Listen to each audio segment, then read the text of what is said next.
আজকে ছাপছি আমি টাকা, আর এই টাকা দিয়ে কিনবো 4 চাকা। আরে শালা, এই ধ্যামনা হালকা তো টাকা পেলো কোথা থেকে রে? বিরাট ব্যাপার তো। কি রে গরিবরা তাস খেলেই যা, আমি আজ মাহিন্দ্রা এক্সইউভি 700 গাড়িতে চেপে মার্সিডিজ কিনতে যাবো। এই শালা শুয়ার নিজের বিচি বেচে দিয়েছে, নাহলে এত টাকা আসবে কেমনে বাবা? শালা হালকার বাড়ি মাটির, আবার শালা গাড়ি কিনছে এক্সইউভি আর মার্সিডিজ, শুয়ারের মতো বুদ্ধি লাউড়া। ওরে শালা, এটা তো নকল নোট তৈরির ঘর রে বাড়া। জলদি পুলিশকে ফোন লাগা।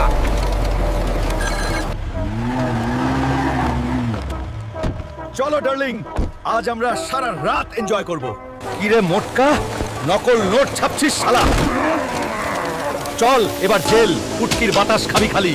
হালকা তো এখন জেলের ভেতর, এই গাড়িগুলো এখন আমার, আর এই দুটো 1000 হর্স পাওয়ারের মাল আমার।